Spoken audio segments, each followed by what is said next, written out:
എങ്ങനെയാ ഇത് കഴിഞ്ഞത്? മഹാനായ റസൂലുള്ളാഹി എന്ത് രസം സലാത്ത് കേട്ടിട്ട്. എനിക്കൊരു 4 മണിക്കൂർ അങ്ങ് വാള് പറയാൻ തോന്നുന്നു സലാത്തിന്റെ ശക്തി കേട്ടിട്ട്. നാണമില്ലേ മക്കളെ? അള്ളാഹിന്റെ റസൂലിന്റെ പേര് കേട്ടിട്ട് എന്താ ഞാൻ നരസിംഹറാവുവിന്റെ പേരാ പറയുന്നത്? ഇങ്ങനെ നോക്കിക്കൊണ്ടിരിക്കാൻ അയാളെ പോലെ ഇങ്ങനെ നോക്കിക്കൊണ്ടിരിക്കാൻ ഞാൻ അയാളുടെ പേരാണെന്നോ പറയുന്നേ?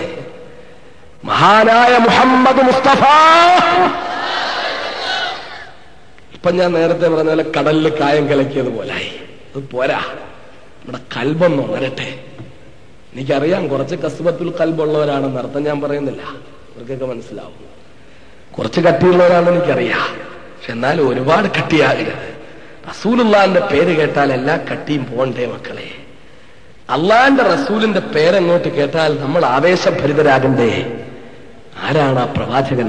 ഞാനും നിങ്ങളും സൃഷ്ടിക്കപ്പെടുന്നതിന് കാരണക്കാരനല്ലേ? വിനീതനായ ഞാൻ ഇന്നിവിടെ എത്തിയിട്ടുണ്ടെങ്കിൽ, എന്റെ മുന്നിൽ ഈ മനുഷ്യ സഞ്ചയം എത്തിയിട്ടുണ്ടെങ്കിൽ ഇതിന്റെ മൊത്തം കാരണക്കാരൻ ആരാ? ഞാനും നിങ്ങളും ഇരിക്കുന്ന ഈ കോടാനുകൂടി മണൽത്തരികളുടെ സൃഷ്ടിപ്പിന്റെ കാരണക്കാരൻ ആരാ? എനിക്കും നിങ്ങൾക്കും മറപകരുന്ന, എനിക്കും നിങ്ങൾക്കും തണലായി ആകാശത്തിലെയും ആകാശത്തിന്റെ അത്ഭുതങ്ങളുടെയും സൃഷ്ടിപ്പിന്റെ കാരണക്കാരൻ ആരാ? ഈ പ്രാപഞ്ചിക രഹസ്യങ്ങളുടെ മൊത്തവും താക്കോൽ സൂക്ഷിപ്പുകാരൻ ആരാ? നമ്മുടെ ഹബീബായ നബിയല്ലേ?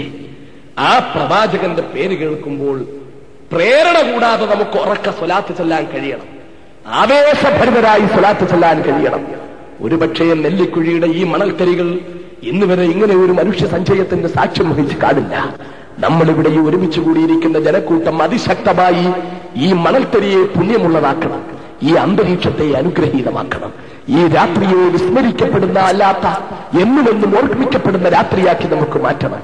ഈ രാത്രി നാളെ പരലോകത്ത് നമ്മൾ എത്തുമ്പോൾ പ്രതിഫലത്തിന്റെ കണക്ക് രേഖപ്പെടുത്ത പേപ്പറായി നമ്മുടെ മുന്നിൽ ഈ രാത്രി എത്തണം. അതുകൊണ്ട് ഉറക്ക സ്വലാത്ത് ചൊല്ല് മുഹമ്മദ് മുസ്തഫ. ഒന്നും ആയില്ല. മുഹമ്മദ് മുസ്തഫ, മുഹമ്മദ് മുസ്തഫ, മുഹമ്മദ് മുസ്തഫ. മലഹറുൽ അത്തമായ മുഹമ്മദ് മുസ്തഫ,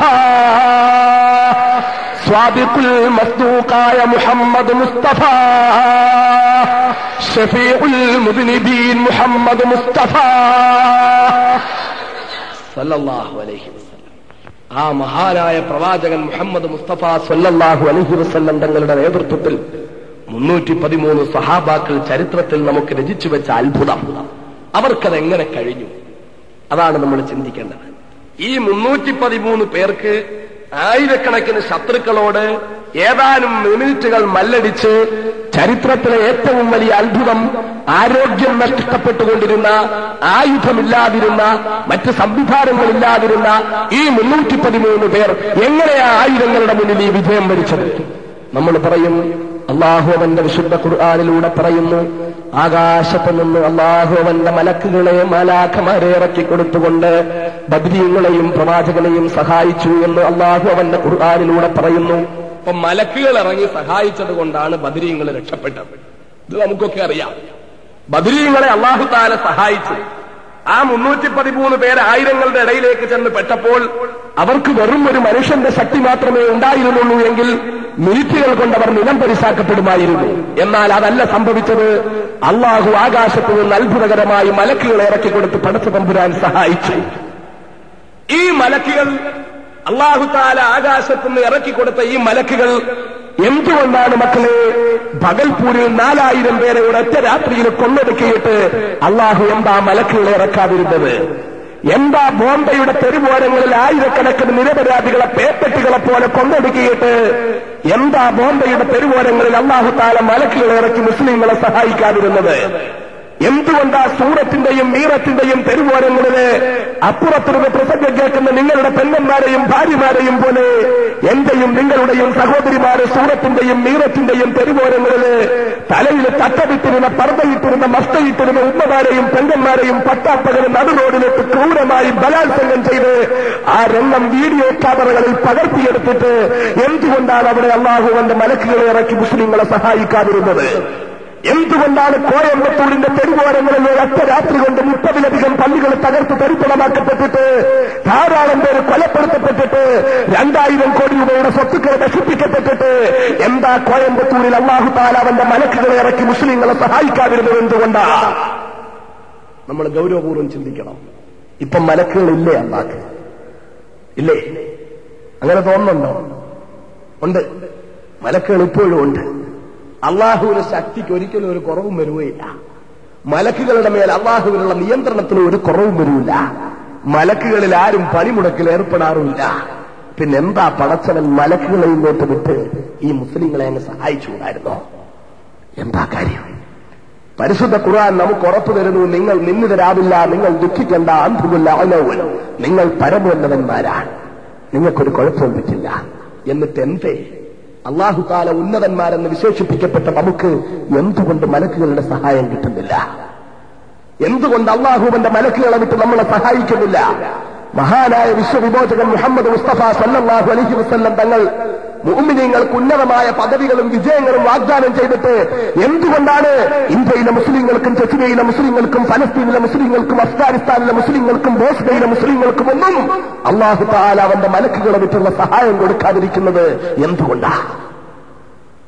നമ്മൾ മനസ്സിലാക്കേണ്ട ഒരു കാര്യമുണ്ട്.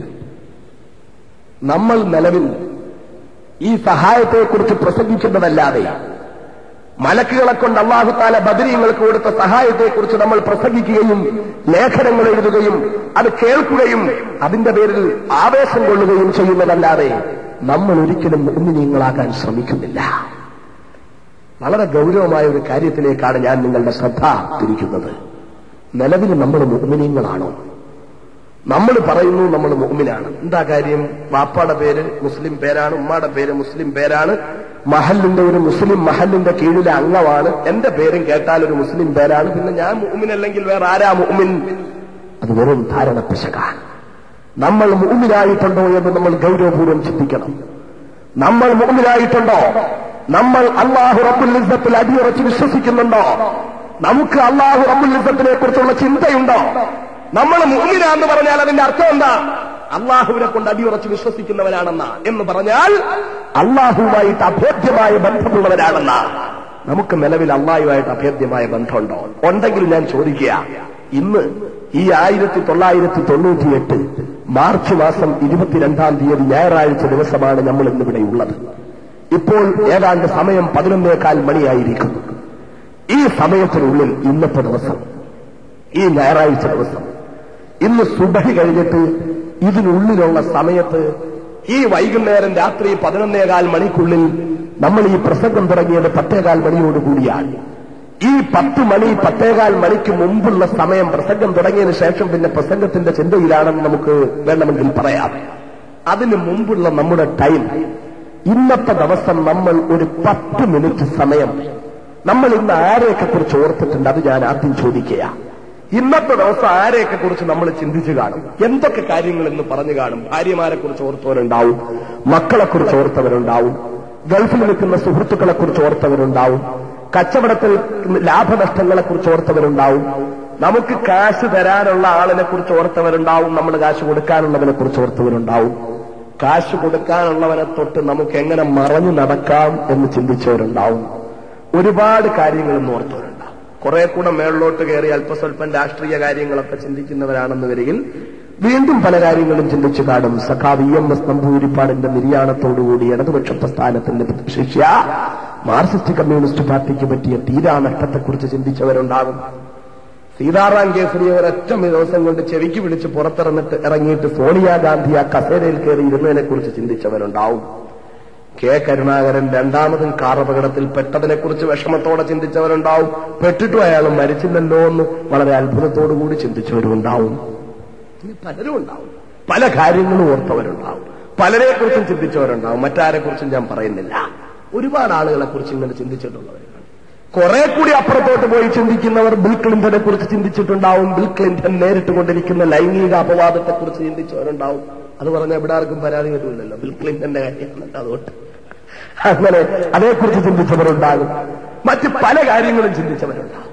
പക്ഷെ ഞാൻ ചോദിക്കുക, ഇതൊക്കെ ചിന്തിച്ച നമ്മള്, ബിൽ ക്ലിന്റനെ കുറിച്ച് ചിന്തിച്ചവർ, സദ്ദാം ഹുസൈനെ കുറിച്ച് ചിന്തിച്ചവർ, സീതാറാം കേസരിയെ കുറിച്ച് ചിന്തിച്ചവർ, സോണിയാഗാന്ധിയെ കുറിച്ച് ചിന്തിച്ചവർ, ഇന്ത്യ കണ്ട ഈ നൂറ്റാണ്ടിലെ ഏറ്റവും വലിയ അഴിമതിക്കാരിയായ പുരർച്ചി തലൈവി ഇന്ന് ഇന്ത്യ രാജ്യത്തിന്റെ അധികാരത്തിന്റെ ചെങ്കോൽ നിയന്ത്രിക്കുന്നവളായി തീർന്ന അത്ഭുതത്തെക്കുറിച്ച് ചിന്തിച്ചവരുണ്ടാവും അല്ലേ? തമിഴ്നാട്ടിലെ ജയിൽ ലളിത ഇന്ന് ഇന്ത്യ രാജ്യത്തിന്റെ അധികാരത്തിന്റെ ചെങ്കോൽ നിയന്ത്രിക്കുന്നത് ലോകം കണ്ട ഏറ്റവും വലിയ ഈ നൂറ്റാണ്ടിലെ അഴിമതിക്കാരിയായ അവരാണ്. മൂല്യാധിഷ്ഠിത രാഷ്ട്രീയക്കാരെ നിയന്ത്രിച്ചുകൊണ്ടിരിക്കുന്നത്. അപ്പോൾ അത് ചിന്തിച്ചവരുണ്ടാവും. വാജ്പേയിയെ കുറിച്ച് ചിന്തിച്ചവരുണ്ടാവും. ഇങ്ങനെ ഒരുപാട് കാര്യങ്ങൾ ചിന്തിച്ചവർ. ഇങ്ങേ അറ്റത്ത് കാശ് കടം കൊടുക്കാനുള്ളവൻ മുതൽ അങ്ങേ അറ്റത്ത് ബിൽ ക്ലിന്റൺ വരെ ഇന്നത്തെ ചർച്ചയിൽ വന്നിട്ടുണ്ടെങ്കിൽ ഇന്നത്തെ ദിവസം ഒരു 10 മിനിറ്റ് സമയം അല്ലാഹു റബ്ബുൽ ഇസ്സത്തിനെ കുറിച്ച് ചിന്തിച്ച എത്ര പേരെന്റെ മുമ്പിലുണ്ടാവും? വളരെ ഗൗരവത്തോടെ നിങ്ങളൊന്ന് ആലോചിക്കുവോ? നിങ്ങളുടെ മനസാക്ഷിയോട് നിങ്ങളൊന്ന് ചോദിക്കുവോ?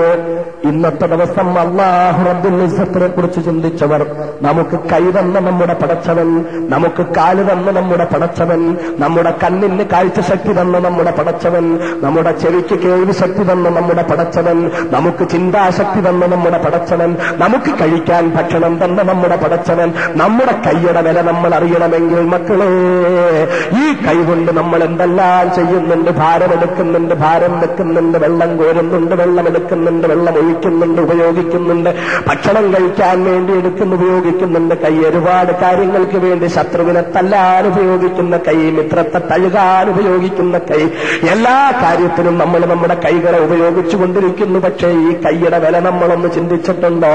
ഈ കൈ ചലിപ്പിക്കാൻ നമ്മുടെ റബ്ബ് തന്ന കഴിവിനെ കുറിച്ച് നമ്മളൊന്ന് ചിന്തിച്ചിട്ടുണ്ടോ?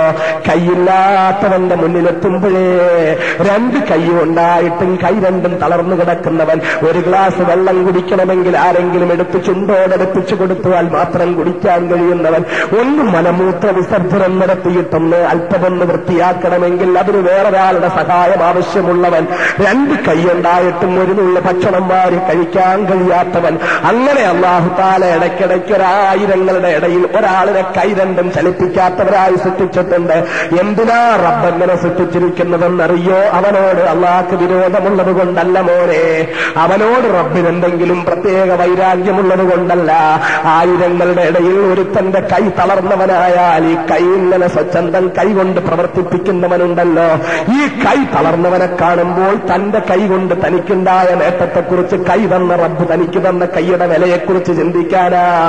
എത്ര ആളുകളാ 2 കണ്ണുമില്ലാത്തവര്, പ്രപഞ്ചത്തിന്റെ സൗന്ദര്യം ആസ്വദിക്കാൻ ഭാഗ്യമില്ലാത്തവര്, തന്റെ സ്വന്തം ഉമ്മായുടെ മുഖത്ത് നോക്കി ഉമ്മ എന്ന മുഖത്തിനെ നോക്കിക്കൊണ്ട് മാതൃത്വം തുളുമ്പുന്ന ഉമ്മായുടെ കണ്ണുകളിൽ ആളനെ ഏറ്റുവാങ്ങിക്കൊണ്ട് ഉമ്മ എന്ന് വിളിക്കാൻ ഭാഗ്യം കിട്ടാത്ത എത്ര ആളുകളാ. താൻ ജന്മം കൊടുത്ത തന്റെ പൊന്നുമോന്റെ സൗന്ദര്യമൊന്ന് കാണാൻ കഴിയാത്ത എത്ര ആളുകളാ. താൻ കഴിക്കുന്ന ഭക്ഷണത്തിന്റെ നിറം എന്തെന്നറിയാൻ കഴിയാത്ത എത്ര ആളുകളാ. ആ ആളുകളുടെ കൂട്ടത്തിൽ അല്ലാഹു തആല നമുക്ക് 2 കൈ തന്നില്ലേ മക്കളെ, 2 കണ്ണ് തന്നില്ലേ മക്കളെ?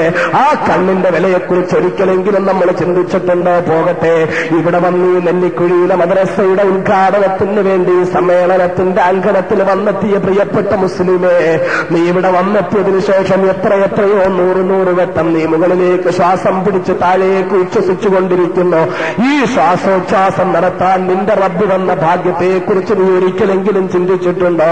വിനീതനായ ഞാൻ 4 കൊല്ലം മുമ്പ് കാസർഗോഡ് ജില്ലയിലെ പടന്നയിൽ 2 ദിവസത്തെ ഇസ്ലാമിക പ്രഭാഷണത്തിന് വേണ്ടി പോയി. അൻവാറുശ്ശേരി യത്തീംഖാനയുടെ ധനശേഖരണാർത്ഥം അൻവാറുശ്ശേരിയിലെ അനാഥ കുഞ്ഞുങ്ങളുടെ ജീവിതത്തിന് ആവശ്യമായ സാമ്പത്തിക ശേഖരണത്തിന് വേണ്ടി കാസർഗോഡ് ജില്ലയിലെ പടന്നയിൽ പ്രസംഗിക്കാൻ പോയ ഞാൻ, 2ാമത്തെ ദിവസത്തെ പ്രസംഗം കഴിഞ്ഞ് ഞാൻ താമസിക്കുന്ന വീടിന്റെ ആദ്യത്തെ ദിവസത്തെ പ്രസംഗം കഴിഞ്ഞ് വിശുദ്ധ റമളാനില 2ാമത്തെ ദിവസത്തെ പ്രസംഗത്തിന് വേണ്ടി തയ്യാറായിട്ട് ഞാനിങ്ങനെ 2ാമത്തെ താമസിക്കുന്ന വീടിന്റെ 2ാമത്തെ നിലയിൽ മുകളിലത്തെ നിലയിൽ ഇങ്ങനെ ഇരിക്കുന്ന വീടിന്റെ അപ്പുറത്ത് റോഡിൽ വന്നിട്ടൊരു ടൊയോട്ട കാർ വന്ന് നിൽക്കുന്നു. ആ കാറിൽ നിന്നൊരു മനുഷ്യനെ 2 പേര് കൂടി കയ്യിൽ പിടിച്ചു കൊണ്ടുവരുന്നു. ചെറുപ്പക്കാരനായ മനുഷ്യനാ, നല്ല ഭംഗിയുള്ള മനുഷ്യനാ, സൗന്ദര്യമുള്ള മനുഷ്യനാ, ആകാര സൗഷ്ഠവമുള്ള മനുഷ്യനാ. അയാളെ ഇങ്ങനെ പിടിച്ചു കൊണ്ടുവരുന്നത് കണ്ടിട്ട് ഞാനിങ്ങനെ അത്ഭുതത്തോടെ നോക്കുകയാണ്. എന്താണ് ഈ മനുഷ്യനെ, രോഗമെന്താണ്? നല്ല ഒരു ചെറുപ്പക്കാരനായ മനുഷ്യൻ.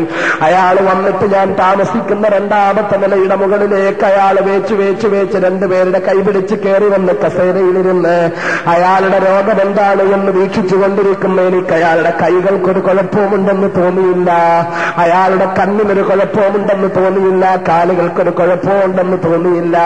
പക്ഷെ അല്പസമയം അയാൾ ഇങ്ങനെ ഇരുന്ന് കഴിഞ്ഞപ്പോഴെനിക്ക് ബോധ്യപ്പെട്ടു അയാളുടെ രോഗം എന്താണെന്ന്. ഇതുപോലെ ഇരിക്കാൻ വേണ്ടിയിട്ടിരുന്ന കസേരയ്ക്കുള്ളിൽ അയാൾ വന്നിരുന്നിട്ട് കസേരയുടെ രണ്ട് പിടിയിലും ഇങ്ങനെ മുറുക്കി പിടിച്ചിട്ട് വലിച്ചു വലിച്ചു വലിച്ചു ശ്വാസം വിടുകയാ അയാൾക്ക് ശ്വാസം വിടാൻ പറ്റുന്നില്ല. അയാൾ വളരെ ബുദ്ധിമുട്ടി ശ്വാസം എടുക്കുന്നു, പുറത്തേക്ക് വിടുന്നു, സംസാരിക്കാൻ കഴിയുന്നില്ല. കൂടെ ഇരിക്കുന്ന ആളുകൾ പറയുകയാ, ഉസ്താദേ ലക്ഷക്കണക്കിന് രൂപ ചെലവാക്കിയതാ, 32 വയസ്സുണ്ട്, കല്യാണം കഴിച്ചിട്ടില്ല, അല്ലാഹു തആല സമ്പത്ത് കൊടുത്ത് അനുഗ്രഹിച്ചിട്ടുണ്ട്, അവന്റെ സഹോദരന്മാരും പിതാവും ഉൾപ്പെടെ എല്ലാവരും ഗൾഫിലെ മസ്കറ്റ് ഉൾപ്പെടെ UAE ഉൾപ്പെടെ വിവിധ രാഷ്ട്രങ്ങളിൽ വലിയ വലിയ സൂപ്പർ മാർക്കറ്റുകളും സാമ്പത്തിക സംവിധാനവും ഉള്ളവരാ. അവനൊരു കുഴപ്പവുമില്ല, പടച്ചവനൊരു കുഴപ്പവും വേറെ കൊടുത്തിട്ടില്ല. പക്ഷെ എന്ത് ചെയ്യാം, ശ്വാസം വിടാൻ പറ്റുന്നില്ല. രാത്രിയിൽ കിടക്കുന്ന കിടക്കയുടെ മുകളിൽ ഇങ്ങനെ ഫാനിന്റെ ഹുക്കിനകത്തുനിന്ന് താഴേക്ക് കയറ് കെട്ടിയിട്ടേക്കുകയാ. ആ ഫാനിന്റെ ഹുക്കിൽ നിന്ന് താഴേക്ക് കെട്ടിയിട്ടേക്കുന്ന കയറിനെ മുറുക്കി പിടിച്ച് വലിച്ചാ ശ്വാസം വിടുന്നത്. ശ്വാസം വിടാൻ എവിടെങ്കിലും ഒന്ന് പിടിച്ചു മുറുക്കിയാലല്ലാതെ അവന് സ്വന്തം ഫ്രീ ആയിട്ട് കിടന്ന് ശ്വാസം വിടാൻ പറ്റാത്തത് കൊണ്ട് ആ കയറ് കെട്ടിയിട്ടേക്കുക, അതിലിങ്ങനെ പിടിച്ചു വലിച്ചിട്ട് ശ്വാസം വിടുകയാ. അവനല്ലാതെ ശ്വാസം വിടാൻ വയ്യ. മരുന്നുകളൊക്കെ കഴിച്ച് കുഴഞ്ഞു. ഗൾഫ് നാടുകളിൽ നിന്ന് ആസ്മറ്റിക് കംപ്ലൈന്റ് ഉള്ള രോഗികൾക്ക് വേണ്ടി കൊണ്ടുവരുന്ന സ്പ്രേയേക്കാൾ 100 മടങ്ങ് ശക്തിയുള്ള സ്പ്രേ ജപ്പാനിൽ നിന്ന് നേരിട്ട് എഴുതി വരുത്തിച്ചിട്ടുണ്ട്. അങ്ങേയറ്റം ശ്വാസം വിട്ടുകൊണ്ട് ബുദ്ധിമുട്ടുമ്പോൾ ആ സ്പ്രേ ഒന്ന് വായിലേക്ക് വെച്ചിട്ടൊന്ന് പ്രസ് ചെയ്യും.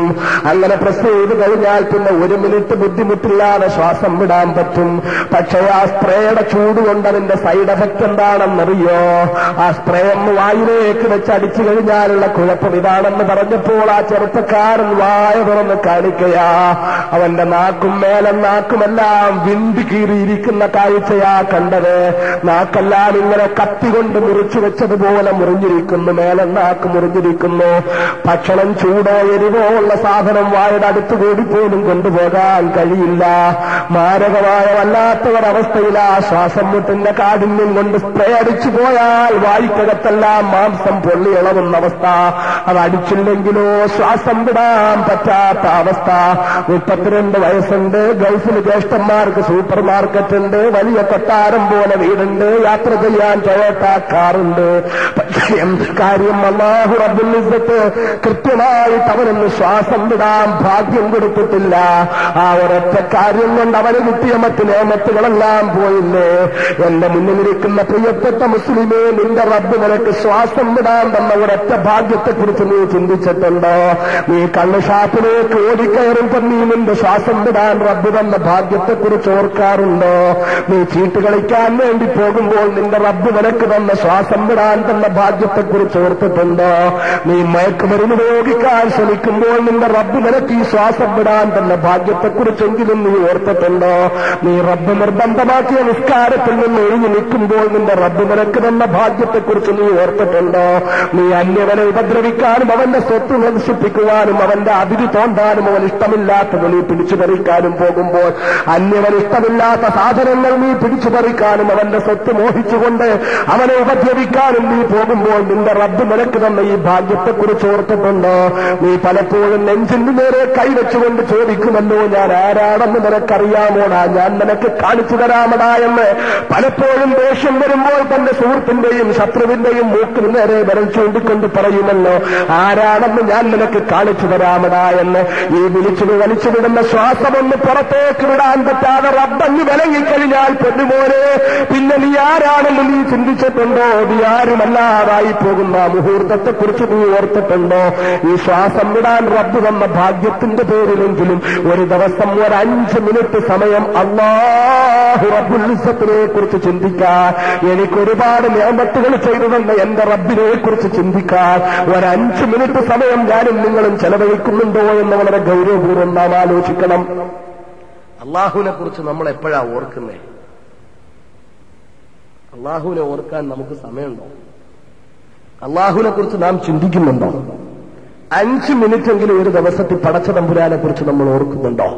നമ്മളൊന്ന് ചിന്തിച്ചു നോക്കിയേ. ഇന്നത്തെ ദിവസം ഒരു 5 മിനിറ്റ് അള്ളാഹയെ കുറിച്ച് ഓർത്തെന്ന് എഴുന്നേറ്റ് നിന്ന് പറയാൻ ഞാൻ പറയുന്നില്ല. പറഞ്ഞാൽ ഒരുപക്ഷെ എഴുന്നേക്കാൻ ഒരു ഒറ്റയാളും ഈ വേദിയിലുണ്ടാവില്ല.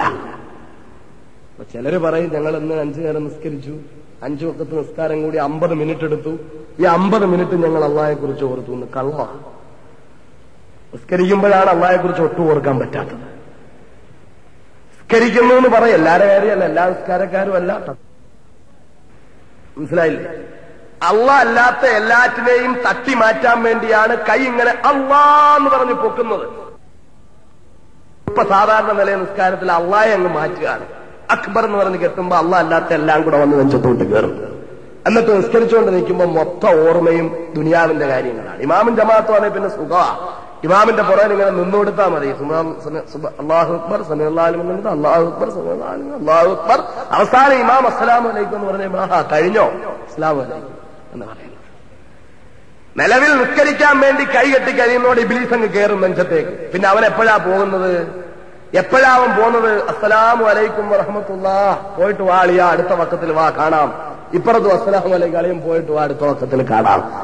ആ സമയത്ത് വന്ന് നെഞ്ചോട് അടുക്കി കയറുക.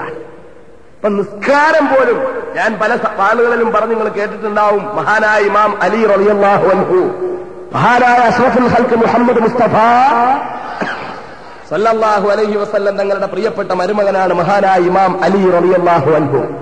അള്ളാഹുവിന്റെ റസൂലിൽ നിന്ന് ദീൻ പഠിച്ച പ്രവാചകൻ സല്ലല്ലാഹു അലൈഹി വസല്ലം തങ്ങൾ മറ്റ് സ്വഹാബാക്കളിൽ നിന്ന് വ്യത്യസ്തമായി ഇരുളിന്റെ രഹസ്യങ്ങളിലേക്ക് കൊണ്ടുപോയിട്ട് തന്റെ നെഞ്ചത്ത് നിന്ന് വസ്ത്രം മാറ്റിയിട്ട്, അലി റളിയല്ലാഹു അൻഹുവിന്റെ നെഞ്ചിൽ നിന്നും വസ്ത്രം മാറ്റിയിട്ട് അലിയെ തന്നോടടുപ്പിച്ച് തനിക്ക് റബ്ബുൽ ഇസ്സത്ത് തന്നിട്ടുള്ള വിജ്ഞാനത്തിന്റെ സാഗരത്തിന്റെ ഒഴുക്ക് മൊത്തം അലിയുടെ നെഞ്ചിലേക്ക് ആവാഹിച്ചു കൊടുത്ത മഹാനായ പ്രവാചകൻ മുഹമ്മദ് മുസ്തഫ. എന്നിട്ട് പ്രവാചകൻ പറഞ്ഞു, അന മദീനത്തുൽ ഇൽമി വ അലിയും ബാബുഹാ, ഞാൻ വിജ്ഞാനത്തിന്റെ തോട്ടമാ, അതിലേക്ക് കടക്കുന്ന വാതിൽ അലിയാണ്. മഹാനായ അലി റളിയല്ലാഹു തആല അൻഹുവിനെ അഷ്റഫുൽ ഖൽഖ് മുഹമ്മദ് മുസ്തഫ സല്ലല്ലാഹു അലൈഹി വസല്ലം തങ്ങൾ പുണർന്നു. എന്നിട്ട് പ്രവാചകന്റെ ഹൃദയാന്തരാളങ്ങളിലെ വിജ്ഞാനത്തിന്റെ രഹസ്യ സാഗരങ്ങൾ അലി റളിയല്ലാഹു അൻഹുവിന്റെ വാരിയെല്ല് കൊണ്ട് മൂടപ്പെട്ടിരിക്കുന്ന ഹൃദയത്തിന്റെ അന്തരംഗത്തേക്ക് പ്രവാചകൻ ആവാഹിച്ചു കൊടുത്തു. അപ്പോൾ ബഹുമാനപ്പെട്ട അലി റളിയല്ലാഹു തആല അൻഹുവിന്റെ ഹൃദയത്തിലേക്ക് നബി സല്ലല്ലാഹു അലൈഹി വസല്ലം തങ്ങളെ അലി റളിയല്ലാഹു അൻഹുവിനെ മരുമോനായിട്ട് എടുത്തത് വെറുതെ അല്ല. അങ്ങനെ ആരും കരുതരുത് അള്ളാഹിന്റെ റസൂലിന് വേറെ ആരും കിട്ടാത്തോണ്ടാണോ. അലി റളിയല്ലാഹു തആല അൻഹു രാവിലെ എഴുന്നേറ്റിട്ട് പുല്ല് മുറിക്കാൻ വേണ്ടി പോയതാ. പുല്ല് മുറിക്കാൻ അലിയുടെ ജോലി എന്താ? റസൂലുള്ളാഹിന്റെ മകളെ കല്യാണം കഴിക്കുമ്പോൾ, അള്ളാഹിന്റെ റസൂലിന്റെ മകളെ കല്യാണം കഴിക്കുമ്പോൾ അലി റളിയല്ലാഹു അൻഹുവിന്റെ ജോലി എന്താ? പുല്ല് മുറിച്ചുകൊണ്ടൊന്ന് ഒട്ടകമുള്ളവർക്ക് വിൽക്കുന്ന ജോലി. ഒന്ന് ഓർത്തു നോക്കിയേ. ഇന്നൊരു ചെക്കനെ കിട്ടണമെങ്കിൽ എന്തെല്ലാം പോയിട്ട് ഇങ്ങനെ നോക്കും. കാളയെ വാങ്ങാൻ പോകുന്നതിനേക്കാൾ കഷ്ടമാ ഒരു ചെക്കനെ കിട്ടാൻ വേണ്ടിയിട്ട് പോകല്. അവിടെ തട്ടി നോക്കി, ഇവിടെ തട്ടി നോക്കി, എങ്ങനെയുണ്ട്, ഏതുണ്ട്, എത്ര വയസ്സുണ്ട്, ഏതൊക്കെ രൂപം, ഏതൊക്കെ ഭാവം, കുടുംബം, ഉപ്പുപ്പ, ഉമ്മുമ്മ, അവിടുന്ന് അങ്ങനെ അങ്ങനെ അങ്ങനെ അങ്ങനെ അങ്ങോട്ട്. അടുത്ത സമയത്ത് ഒരാള് മകൾക്കൊരു കല്യാണാലോചന വന്നു. ഒരു വലിയ കുടുംബത്തിലെ ഒരു കല്യാണാലോചന. കോടിക്കണക്കിന് രൂപ സ്വത്തുള്ള ഒരു പെൺകുട്ടിയാണ് കല്യാണാലോചന വന്നത്. മകൻ എഞ്ചിനീയറാണ്, ഗൾഫിലാണ്. ആളെ ഒന്നും ഞാൻ പറയുന്നില്ല. കല്യാണാലോചന വന്നു. കുട്ടിയെ സംബന്ധിച്ചിടത്തോളം കുട്ടി ബികോമിന് പഠിച്ചുകൊണ്ടിരിക്കുക. കോളേജിൽ സ്വന്തമായിട്ട് കാർ ഓടിച്ചു പോകുന്ന കുട്ടിയാ. പക്ഷെ പർദ്ദ ഇട്ടുകൊണ്ടാ കാർ ഓടിച്ചു പോകുന്നത്. നല്ല ദീനി പശ്ചാത്തലമുള്ള കുടുംബം. കോളേജിൽ ഡിഗ്രിക്ക് പഠിക്കുന്നു, സാമ്പത്തിക ശേഷിയുണ്ട്, പർദ്ദ ഇട്ടുകൊണ്ടാ കോളേജിൽ പോകുന്നത്. അങ്ങനെ എല്ലാ അർത്ഥത്തിലും ഇസ്ലാമിക പശ്ചാത്തലമുള്ള കുടുംബം. എല്ലാം കഴിഞ്ഞ് കല്യാണമൊക്കെ ഉറച്ചു എന്ന് കേട്ടതിന് ശേഷം പിന്നീട് കുറെ കാലങ്ങൾക്ക് ശേഷം ഞാൻ ചോദിച്ചു, നടന്നില്ലേ കല്യാണം? പിന്നൊന്നും അറിഞ്ഞില്ലല്ലോ. അത് നടന്നില്ല. എന്താ അത് കുറെ ഞങ്ങൾ ആലോചിച്ചു വന്നപ്പോ ഈ കുട്ടിയുടെ ഉപ്പുപ്പായിക്ക് വാപ്പാടെ മത്സ്യക്കച്ചവടമായിരുന്നു. അതുകൊണ്ടത് നടന്നില്ല. വാപ്പായ്ക്ക് മത്സ്യക്കച്ചവടം എന്ന് പറഞ്ഞാൽ എന്ത് മത്സ്യക്കച്ചവടം? റോഡിൽ കൊണ്ടുപോയിട്ട് ചെറിയ പാവപ്പെട്ട ആളുകൾ വിൽക്കുന്നത് പോലെ കൊട്ടയ്ക്കകത്ത് കൊണ്ടുപോയി വിൽക്കലല്ല, ബോട്ടിലേറ്റ് മത്സ്യം വാങ്ങി കച്ചവടം നടത്തുന്ന മത്സ്യക്കച്ചവടം. അതുകൊണ്ട് ആ കല്യാണം നടന്നില്ല. ഒന്ന് ഓർത്തു നോക്കണേ അവസ്ഥ. എന്റെ മനസ്സിലത് വല്ലാതെ സ്ട്രൈക്ക് ചെയ്തു. മനുഷ്യന്റെ ഒരു മാനസികാവസ്ഥ നോക്കണേ. കുട്ടിയുടെ വാപ്പായി മത്സ്യക്കച്ചവടമായിരുന്നു. അന്നത്തെ കാലത്ത് ബോട്ടുണ്ടായിരുന്ന കച്ചവടക്കാരനായ ആള്. പക്ഷെ മത്സ്യക്കച്ചവടമായിരുന്നു എന്നുള്ളത് കൊണ്ട് നടന്നില്ല. ഈ മത്സ്യം അങ്ങേര് ബോട്ടിനകത്ത് മത്സ്യം വാങ്ങിച്ച് കച്ചവടം നടത്തി എന്നതിന്റെ പേരിലാണ് നടന്നില്ല എന്ന് പറയുന്ന ഈ ആൾ ഒരു ദിവസം എത്ര കിലോ മത്സ്യം തിന്നുന്ന ആളാ? അയാൾ പോയി പിടിച്ചല്ലെങ്കിൽ വേറൊരാൾ പോയി പിടിച്ച് അയാളെ പോലെ ഒരാൾ വാങ്ങി അത് വേറൊരാൾക്ക് വിറ്റ് അവിടുന്ന് എത്ര കൈകൾ മറിഞ്ഞ് ഇയാളുടെ മുമ്പിൽ വന്ന് ആ മത്സ്യത്തിലെ മൊത്തം അഴുക്കും. മീൻ പിടിക്കുന്നവന്റെ ദേഹത്ത് അഴുക്കൊന്നും പറ്റൂല. മീൻ പിടിക്കുന്നവന്റെ ദേഹത്ത് അഴുക്കൊന്നും പറ്റൂല, മീൻ വിൽക്കുന്നവന്റെ ദേഹത്തും അഴുക്ക് പറ്റൂല. അഴുക്ക് പറ്റുന്നത് മീൻ മുറിക്കുന്ന അവന്റെ പൊണ്ടാട്ടിയുടെ ദേഹത്താ, വേറെ ആരുടെ ദേഹത്തും മീന്റെ അഴുക്ക് പറ്റൂല. മീന്റെ അഴുക്കും കുടലും എല്ലാം എടുത്തു കളഞ്ഞ് കറി വെച്ച് തന്റെ പൊണ്ടാട്ടി കൊണ്ടു കൊടുക്കുന്നു, അവൻ ഇഷ്ടം പോലെ കഴിക്കുന്നു, അത് പ്രശ്നമല്ല. ഇത് പണ്ട് ആരാണ്ട് കച്ചവടം നടത്തിയതിന്റെ പേരിൽ കല്യാണം ഉറപ്പിച്ചിട്ട് തെറ്റിച്ചു കളഞ്ഞു മനുഷ്യന്റെ മാനസികാവസ്ഥ. മഹാനായ അഷ്റഫുൽ ഖൽഖ് മുഹമ്മദ് മുസ്തഫ സല്ലല്ലാഹു അലൈഹി വസല്ലം തങ്ങളെ തന്റെ പുന്നാരമോള് ബഹുമാനപ്പെട്ട ബീവി ഫാത്തിമ റളിയല്ലാഹു തആല അൻഹയ്ക്ക് കല്യാണം കഴിക്കാൻ ആരൊക്കെ വരുമായിരുന്നു മക്കളെ? അല്ലാഹുവിന്റെ റസൂലിന്റെ അടുക്കൽ നിന്ന് മര്യാദ പഠിച്ച പൊന്നുമോളെ കെട്ടാ, സ്വർഗത്തിലെ തമ്പുരാട്ടിയെ കെട്ടാ, ഹൗർലീങ്ങളായ പെണ്ണുങ്ങൾ നാളെ വന്നിട്ട് സ്വർഗത്തിൽ നിന്ന് മുഅ്മിനത്തുകളായ പെണ്ണുങ്ങളുടെ അടുക്കൽ വന്നിട്ട് നിങ്ങൾ മുഅ്മിനത്തുകളാണ്, നിങ്ങൾ ഒരുപാട് ത്യാഗം സഹിച്ചവരാണെന്നൊക്കെ പറഞ്ഞാലും ഞങ്ങളുടെ ഈ സൗന്ദര്യത്തിന്റെ ഏഴയലത്ത് പോലും നിങ്ങൾ വരില്ലല്ലോ എന്ന് പറഞ്ഞ് ഹൗർലീങ്ങളായ പെണ്ണുങ്ങൾ മുഅ്മിനാത്തുകളെ കളിയാക്കുമ്പോൾ ലഹ്നു മുസല്ലിയാതു സല്ലിയാതു ലഹ്നു സായിമാതു സായിമാതു എന്ന് പറഞ്ഞുകൊണ്ട് ഗാനമാലപിച്ചുകൊണ്ട് ഹൗർലീങ്ങളുടെ മുന്നിൽ ചെന്ന് നിന്നുകൊണ്ട് നിങ്ങൾക്ക് അല്ലാഹു തആല തൊലിക്ക് കുറച്ച് വെളുപ്പ് വന്നിട്ടുണ്ട് കേട്ടോ, നിങ്ങളുടെ കണ്ണിന് അല്ലാഹു തആല കുറച്ച് ആകർഷണീയത വന്നിട്ടുണ്ട് കേട്ടോ. പക്ഷെ ജീവിതത്തിൽ ഒരിക്കലും നിങ്ങളുടെ റബ്ബിന് സുജൂദ് ചെയ്യാൻ ഭാഗ്യം നിങ്ങൾക്ക് കിട്ടിയിട്ടില്ല. ആ ഭാഗ്യം കിട്ടിയവരാ ഞങ്ങള്, റബ്ബിന് വേണ്ടി സുജൂദ് ചെയ്ത പെണ്ണുങ്ങളാ ഞങ്ങള്, റബ്ബിന് വേണ്ടി നോമ്പ് നോറ്റ് പട്ടിണി നിന്ന പെണ്ണുങ്ങളാ ഞങ്ങള്. ഒരുപാട് പെണ്ണുങ്ങളെ നിങ്ങൾ സുന്ദരികളാ, പക്ഷേ ഒരൊറ്റ മിനിറ്റ് പോലെ റബ്ബിന് വേണ്ടി പട്ടിണി നിൽക്കാൻ നിങ്ങൾക്ക് ഭാഗ്യം കിട്ടിയിട്ടില്ല. ഞങ്ങൾ ദുനിയാവിലെ പെണ്ണുങ്ങളെ അള്ളാഹ്ക്ക് വേണ്ടി പട്ടിണി നിന്ന് നോമ്പ് നോറ്റ പെണ്ണുങ്ങളാ, അള്ളാഹ്ക്ക് വേണ്ടി ദിക്റ് ചൊല്ലി നാവിനെ അനുഗ്രഹീതമാക്കിയ പെണ്ണുങ്ങളാ, റബ്ബിന് വേണ്ടി ത്യാഗം ചെയ്ത പെണ്ണുങ്ങളാ. ആ പെണ്ണുങ്ങളുടെ മുന്നിൽ തൊലിയുടെ വെളുപ്പ് കാട്ടി വീമ്പ് പറയേണ്ട പൊയ്ക്കൊള്ളിൻ തമ്പുരാട്ടികളെ എന്ന് പറഞ്ഞ് ഹൂർലീങ്ങൾക്ക് മുഅ്മിനത്തുകൾക്ക് വേണ്ടി വാദിക്കാൻ ഹൂർലീങ്ങളുടെ മുന്നിൽ പോകുന്ന ബഹുമാനപ്പെട്ട ബീവി ഫാത്തിമ റളിയല്ലാഹു തആല അൻഹാ സ്വർഗത്തിലെ തമ്പുരാട്ടി, സ്വർഗീയ രാജ്ഞി, അല്ലാഹുവിന്റെ റസൂലിന്റെ പൊന്നുമോൾ, മഹാനായ മുഖറബുൽ അംലാക്ക് മലക്കുൽ ജിബ്രീൽ അലൈഹിസ്സലാമിന്റെ ചിറകിന്റെ സ്പർശനമേറ്റ ആ പൂമോൾ ബഹുമാനപ്പെട്ട റസൂലുള്ളാഹിന്റെ പുന്നാര കണ്ണണി. അവിടുന്ന് കല്യാണം കഴിക്കാൻ ആലോചിച്ച ബഹുമാനപ്പെട്ട അലി റളിയല്ലാഹു തആല അൻഹു പുല്ലുമുറിച്ച് വിൽക്കുന്ന ആളായിരുന്നു.